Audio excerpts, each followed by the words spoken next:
No, listen, I only got a few minutes. You can ridicule me in family time, and that's okay. Okay.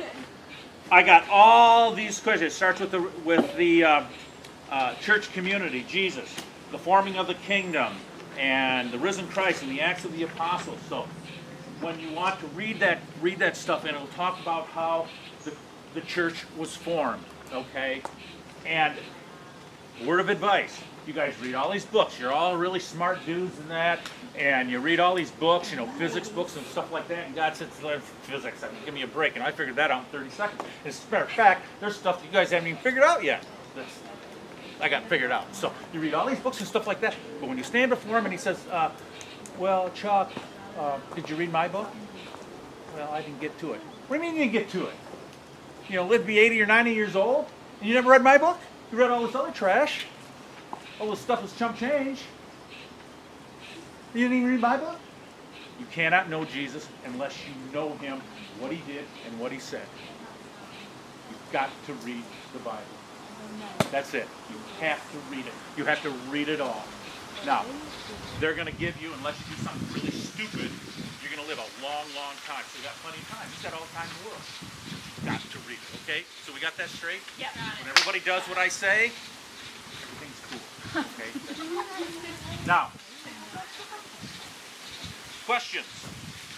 Okay, we're not going to read the entire New Testament and the Acts of the Apostles in our 5 minutes that I have with you. But who founded the Christian church? Jesus. Correcto mundo. Only Spanish I know. Why was the church created? Our salvation, to get us to heaven. He wants to do it. You're born babies. You're perfect. He knew you before you were born, so you were perfect, right? And then you get a little bit older and you start beating up your little sister or your older brother and hassling and stuff like that. And then you start stealing their toys and stuff like that. And then you get my age and do all kinds of awful things. And you got to go to a profession like that. And then finally you say, oh, I'm going to die pretty soon. I got to get with it. And then you go to purgatory, and like we were talking about, you get a shower, a nice shampoo, and get your hair done, and boom, you're welcomed into the kingdom. You become divinitized. So you come back and be one with God, one with Christ. Okay. Do we need a magisterium? Does anybody know what that is? No. The magisterium is the Pope and the College of Cardinals, and they set down what's in the catechism. Okay. We need that because a lot of people don't have a lot of time. And what happens is things change. Like, why doesn't the faith change, the magisterium or the church's doctrine? Why doesn't it change very often, if ever? What's the Pope's job? What's his job in life, the Pope? Not exactly. To lead it, not to change. Not to change. Jesus said, this is it. Boom, da-doom, da-doom, da-doom, da-doom. And Peter and the apostles sat around and said, what are we going to do? We know this is real. We saw him. We know this is real. And they haven't changed anything in 2,000 years. And that's exactly, what? We're not an evolving. We get and put air conditioning in the church and all that kind of stuff. That's cool. But, yeah. But we don't change the doctrine. Jesus Christ is Lord, and that he is going to be Lord forever. And that's the bottom line. So that's what the Pope's job is. You get a kick out of it when all the new people say, well, I wonder if the new Pope's going to change this, we're going to do this, we're going to do that. No, come on, give me a break. They got some old priest on there. He says, look, the Pope isn't going to change anything. His job is not to make sure things don't get changed. That's what Peter's job was. They set it up, and then Linus was the next Pope, and then that's about all I know, but I know there's 266, but they haven't changed it. Why is the Catholic Church liturgy very similar to the temple, the Jewish temple liturgy? I wear a Jerusalem cross, which has the Star of David and a cross on it. So have you ever been to a Jewish temple service? I have not. Very cool. Have you? You go in, you have a greeting. Okay, like we have a collective prayer. Then you have an examination of conscience.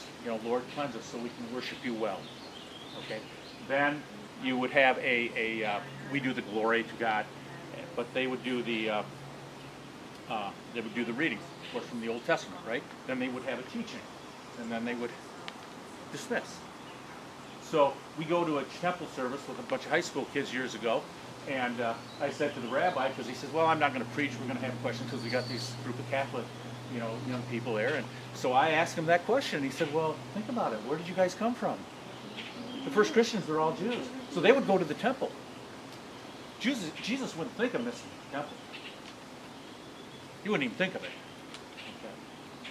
So then what did they do after temple? Then they met in a community, the small communities, which you will see formed when you read all this stuff. And they would have the Eucharist because they instituted the Eucharist. So the Catholic Church, it hasn't changed.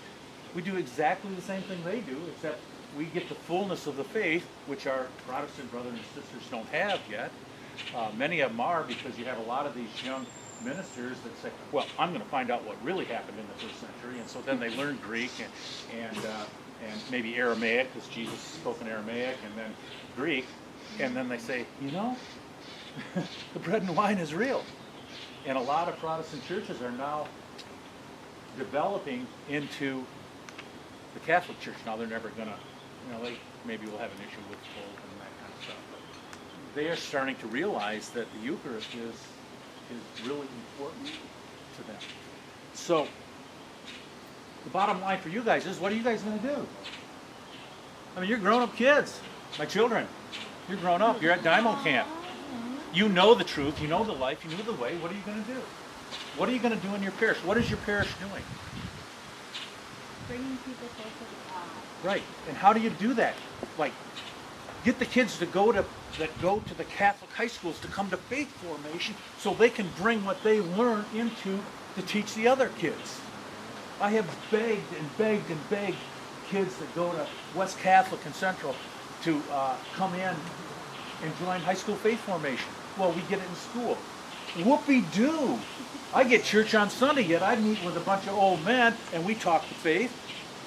Plus, you're smart. You get the teachings. So come in and pass it on. Find something to do in the church so the new evangelization can take place. Because you guys are the future. And remember, Peter and John were told not to preach the gospel of Christ. Peter told them, well, I'm going to obey God, not you. And then Gamaliel, who was a great rabbi, said to St. Andrew after they threw him out, if they're right, we're in big trouble. If they're wrong, it's just going to fade away. So let them do their thing. And God sits back and says, yeah, that's cool. That's cool. Gamaliel, nice job. Well done. Remember,